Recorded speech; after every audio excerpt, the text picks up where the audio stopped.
Subterraneans, we bring you Christine Shields, amazing visual artist and musician.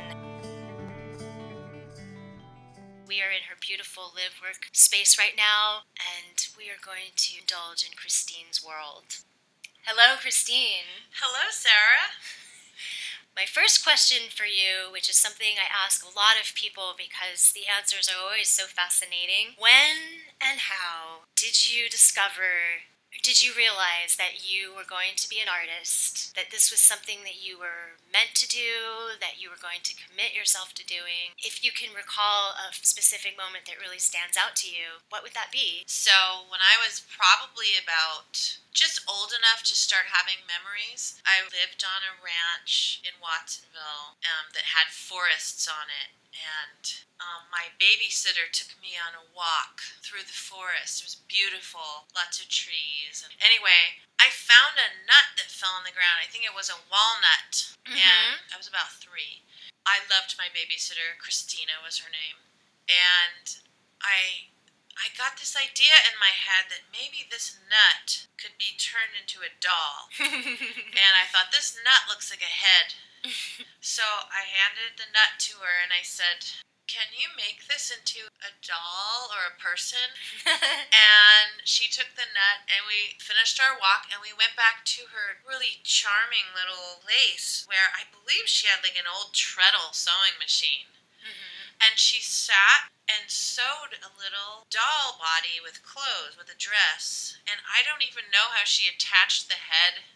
But suddenly there was this little person, and it felt like it was alive, and it felt really magical. And that's when I sort of realized that you could take things and make something.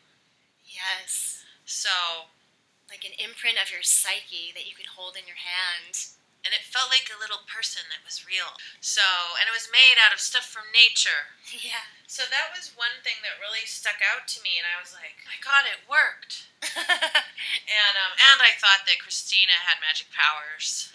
So that was one thing. Then I had a mother who drew a lot, and I just started drawing as soon as I could. Drawing, and also I was really into learning how to do cursive. That was a big deal for me. Yes, cursive. I remember that.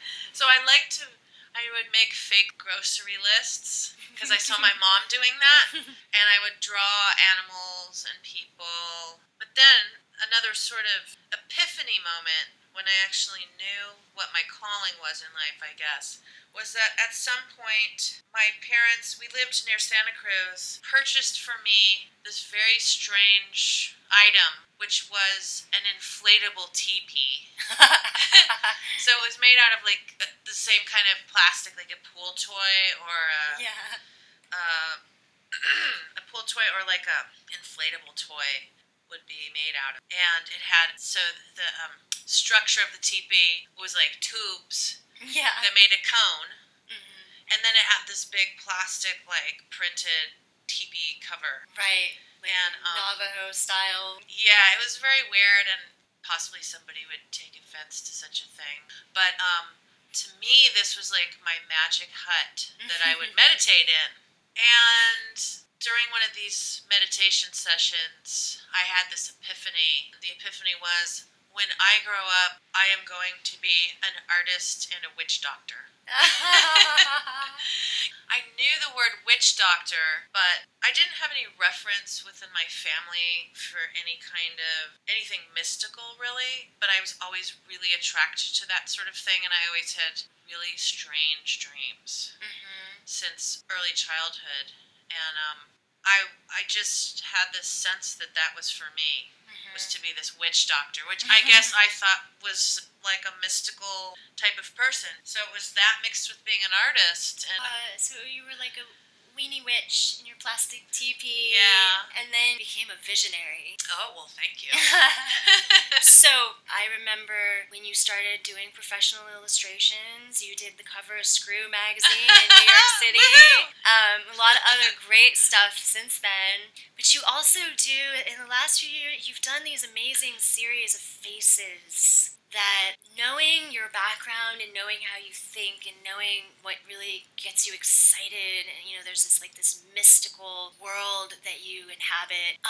What's the calling? How do they manifest? If you can even answer that.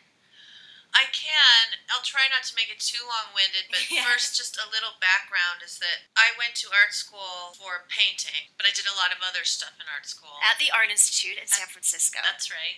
And I was very serious about becoming a painter, but then I moved to New York, where you and I were roommates, and I always just did whatever I had to do, because none of us ever had any money. Make that cash. And we just had to hustle and do whatever we had to do. And so right before leaving San Francisco and going to New York, I started to do more illustrative type of stuff, because it was the early 90s and the whole zine thing was really taking hold. Mm-hmm. And a lot of my friends were doing zines. And so I was doing a lot of drawings for stuff like that, Flatter, and a bunch of other things.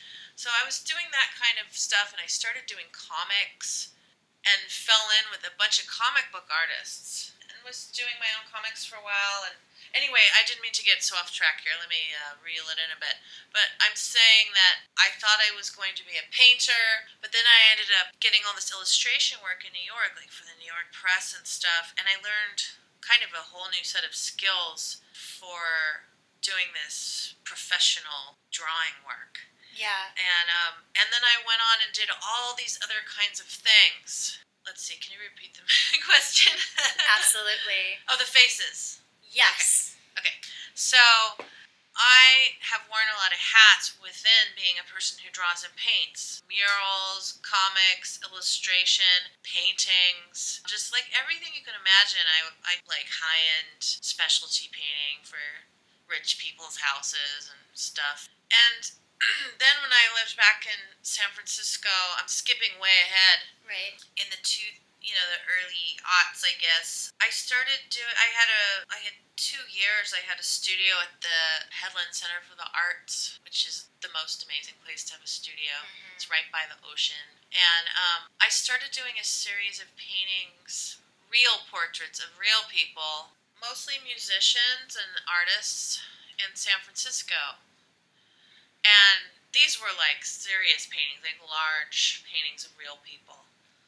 And I did that for a while, and I thought I would continue to do that, but I didn't. Is that the time period when you painted that portrait of the Red Man? Yes. So, quick diversion. Okay.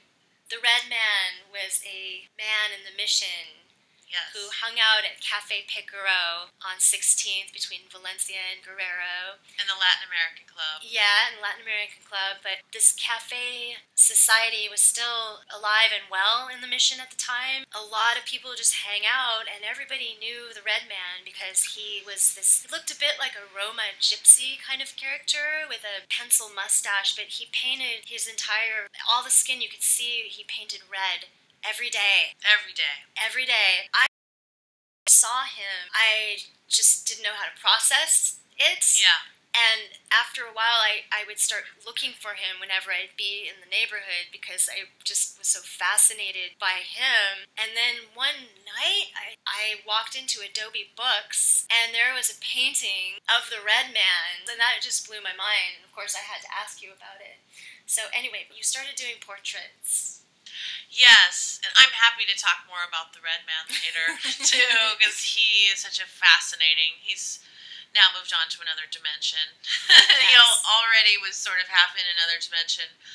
But he has left this world. He's gone now, gone but not forgotten.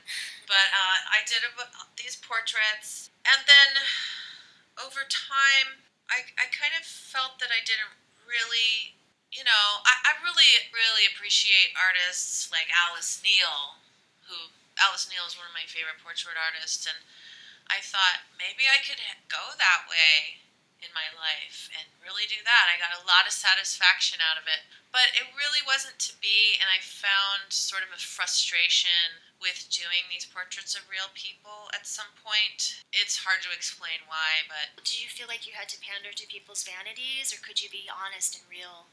Well, I did, because I was always doing a mix of my own art that I just wanted to do, and commissions.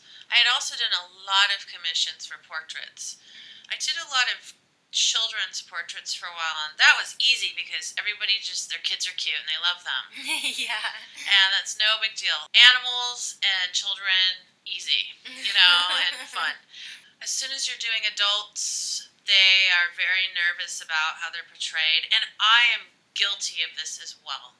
This is why I don't videotape my interviews. Yes. Because people are more comfortable talking than being seen. Definitely. So I totally understand it, but the other thing is, they're not, even if they're really good portraits, unless you're already a super famous artist or the people in the paintings are famous, people don't really want to buy portraits of just real people. Right, unless it's of themselves. Yeah, which would maybe be a commission, but so I went through some confusion over that, and I'm very sensitive, and when people are not happy with something I make, I probably take it a little too hard.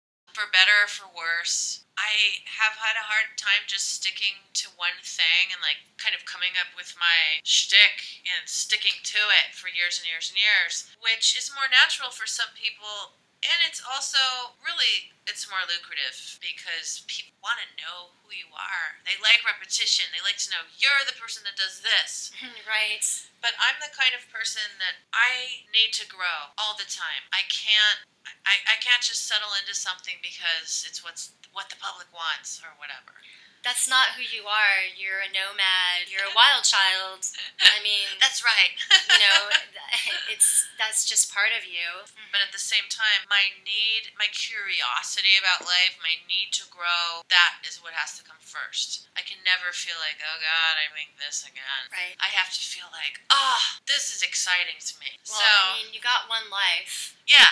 And it doesn't last that long. Seems like it does, but years fly by the older you get, so you might as well do what you love, right? Yeah. So tell me about the faces. What state of mind are you in when those faces come out? Who are they? Do you know them? Are they spiritual things? Are they dreams? Well, yes to all those things, but the reason that the faces came about was a fluke in a way, because a few years ago I landed back in San Francisco, a city that just has reeled me back in time and again. I did a residency at Adobe Books, which was a place I had worked at before and who I had a lot of community through that place. They reformed as a collective, and they were offering a very kind of humble art residency. It was a month of using their back room. So it was basically a table by a window.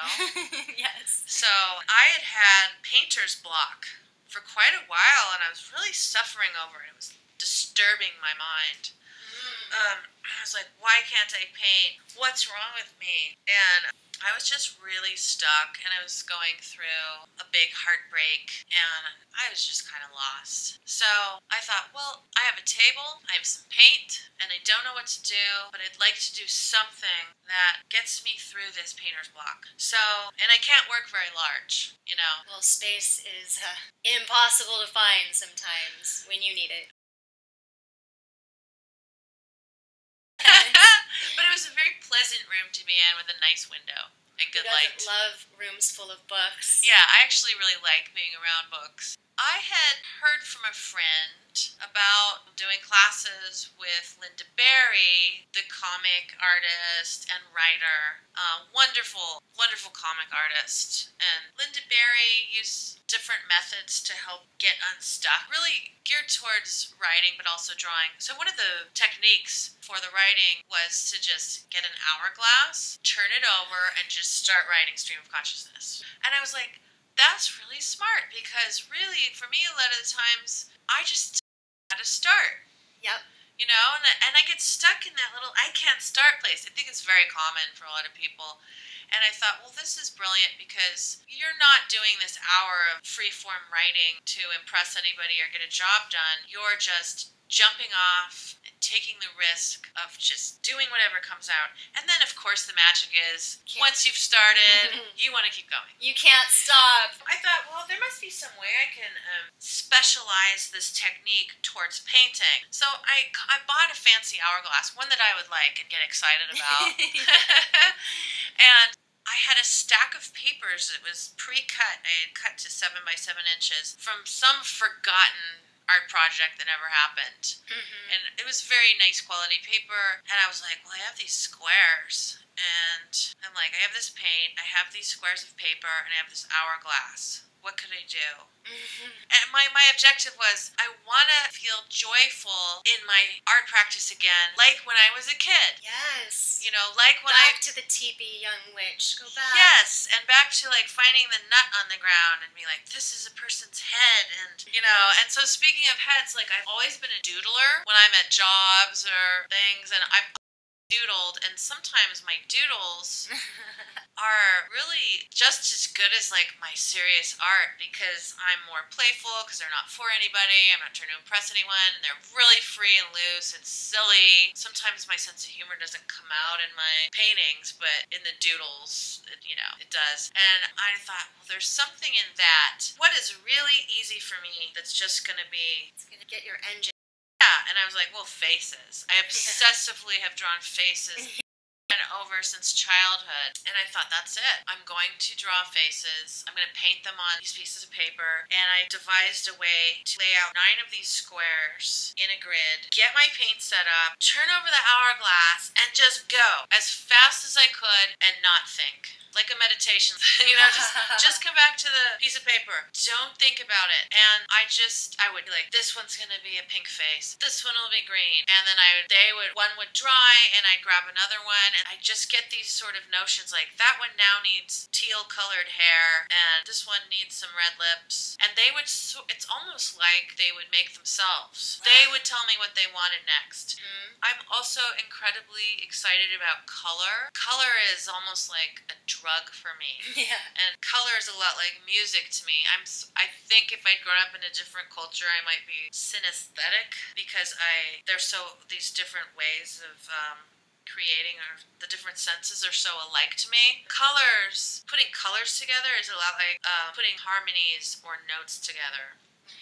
I was just getting kind of high off doing whatever colors I wanted. Just like anything. And these paints that I have, you know, I like every color of paint. I could just go mad. So I just started doing it, and I couldn't believe how happy I was. My painting block's over. I started making these faces. I never made them to exhibit. I just wanted to paint again, and I wanted to be happy. Yes. That was my objective. But then what happened was these sort of creatures, these characters started just coming through me out onto the page, and I was totally surprised by who they were. I was like, oh, look at that one. Like, I was very charmed by them, not because I painted them, but like, oh, who is that? Yeah. And you know, to me, and I found, like, to people who see them, there's something about them that feels really real, a human quality. You're seeing a spirit come through. Oh, cool. Yeah, and that's why I wanted to ask you about them, because they're some of my favorite things that you've done. I mean, I love all your work that I've ever seen, but the faces, I just never get tired of looking at them, especially in a grouping where you can see all of them at once. Oh, thank you. Well, I ended up having a show with them at Adobe when the residency was wrapping up, and people just really responded to them in this really happy way, in a way that was really different from my other portraits. I wish I could remember. One person said it really well, and I'm not going to say it as well, but basically what they were expressing was that they were like portraits of human qualities. Yeah. Instead of portraits of certain people. And so it seemed that gave it this more universal appeal, because even though it wasn't anyone in particular, there's certain ones where you know that person. Yeah. Like, oh, that is so much like someone I would know. And then the other thing that would happen is they can be hung in different configurations and grids and strips. But depending on which portrait is hanging by which portrait, people would come in and they'd start to talk about, like, to each other about, oh, this is what's going on between these two people. And so their imaginations were triggered to make up stories about who these people were. Their relationships with each other. Yeah. And then they started selling, and people would take them home, and I feel like they were my little sort of children that are sending off into the world. And I'm really happy to know that they're with people. Joy. Yeah. You know, and some of them are quite dark, actually. You know, some of them, I'm excited when some people I know buy a more challenging one. You know, right. because they're not all happy. Some of them are. They're all different. But the human spirit is multifaceted, and we're dark as well, and we're light, and that's a theme that comes up in almost every interview, is like going into the dark side and embracing it. Yes. And finding what's interesting there. Yeah, which has been a huge part of my life.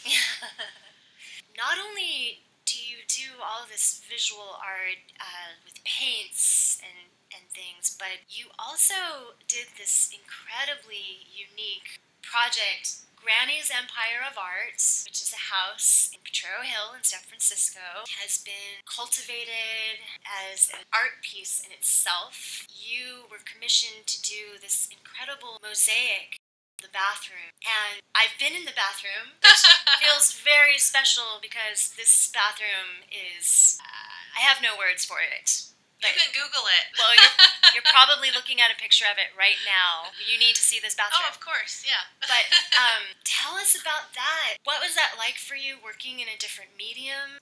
How did it inspire you or inform you as an artist going forward from that whole experience? Because that was a big body of work that you did. That was a long job, yeah.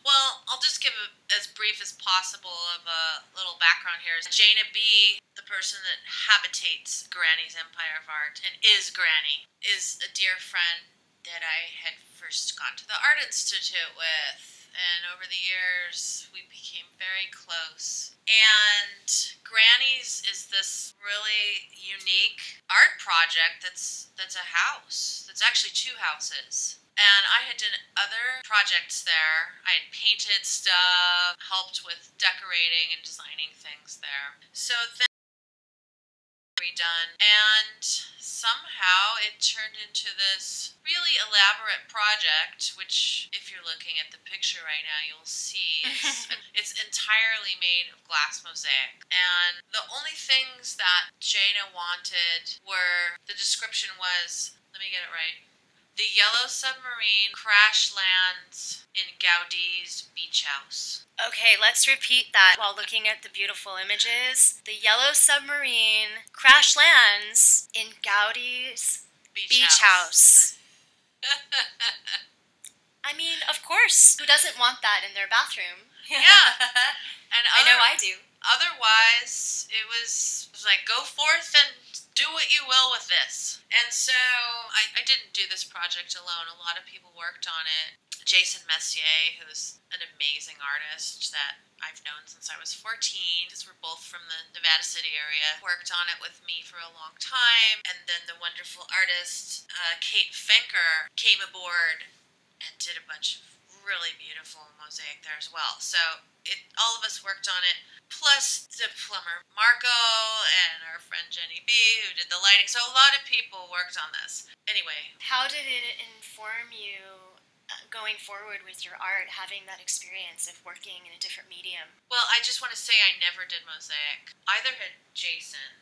So it was your first time, for both of you. Yeah.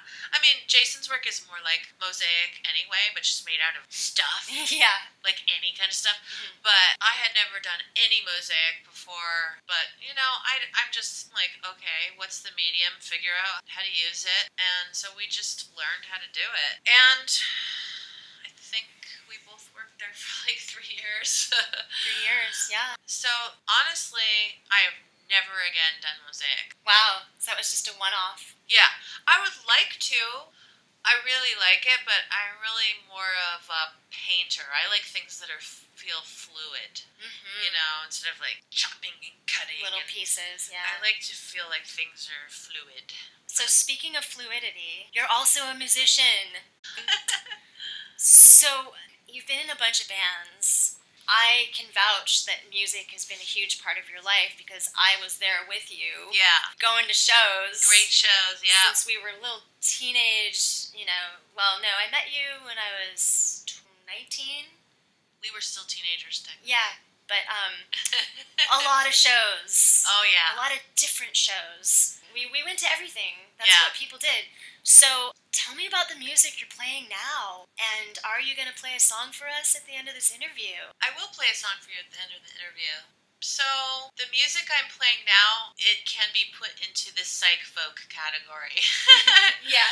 But, like, music was a big deal for me, especially since, really, you know, my whole life, I took music lessons a little as a kid, and I danced a lot. I just liked to do everything creative, basically, but I had to pick a couple things. And I always liked to sing. I sang in the choir as a kid. And then I was in this wild band called Archipelago Brewing Company with my housemates when I first moved to San Francisco and played drums very badly. I saw you play on Halloween once. It was really fun being in that band. It was just wild. And then I learned how to play the banjo, old time music, but was always interested in every genre of good music I could get my hands on.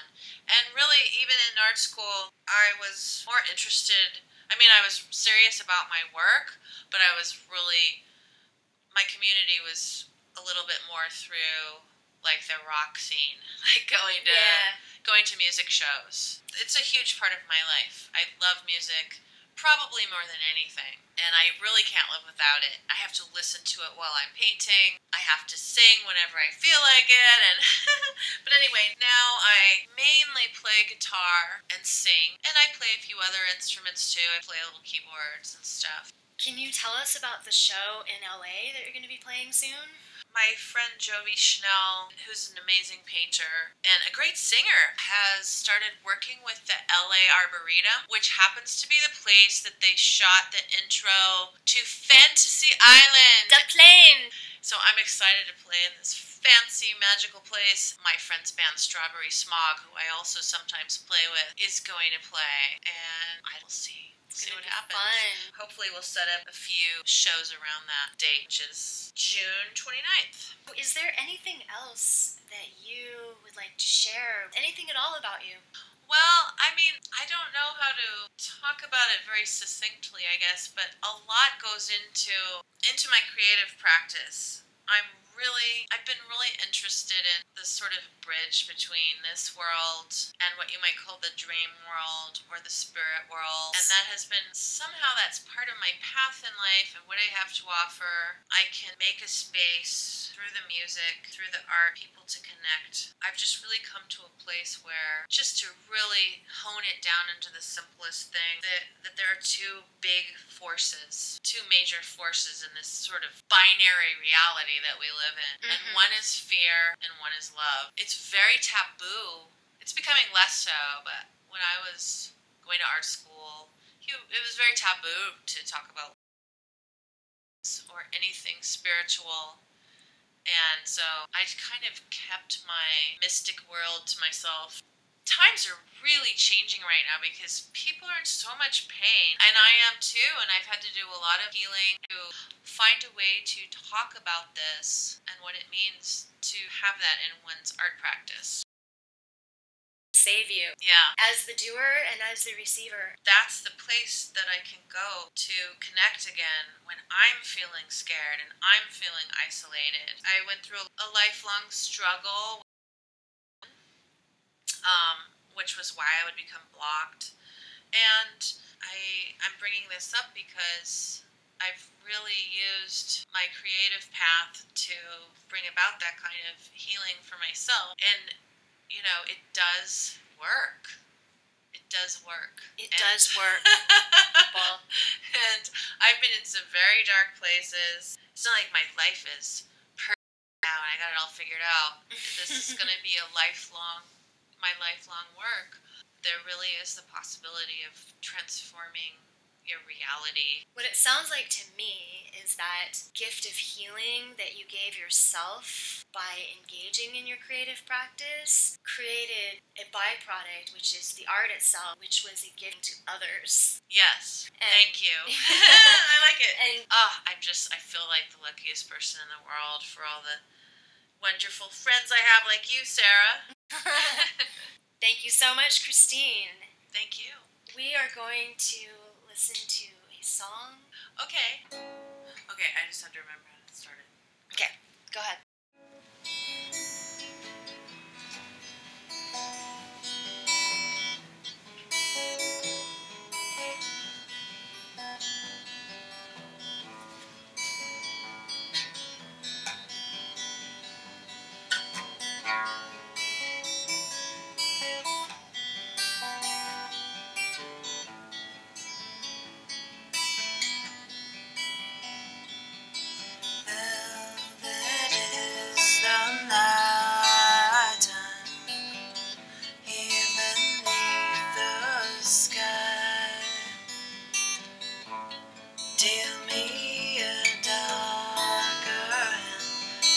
I may hope to fly, and I hope to find you here all on your own.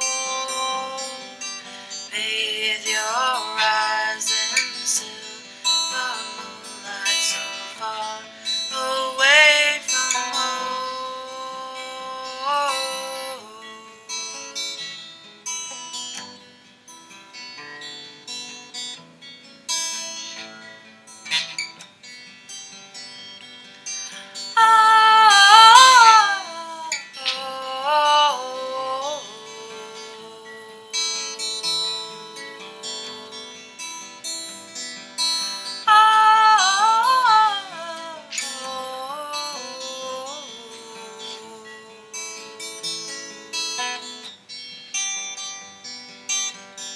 Underneath the garden, like rivers snaking down,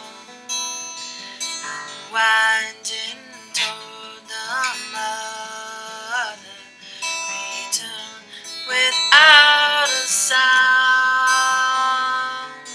and I hope to find you where waters meet the sand, baptized in ash and serpentine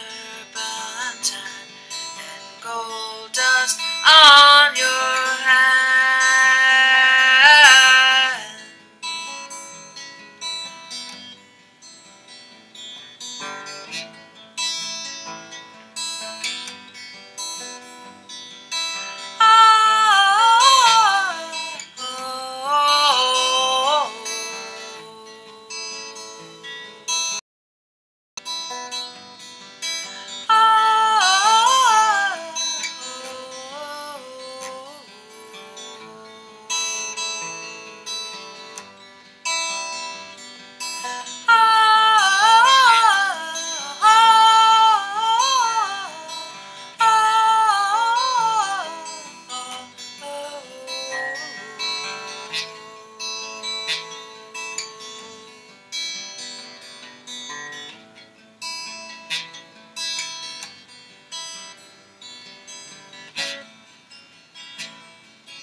Feel the shimmer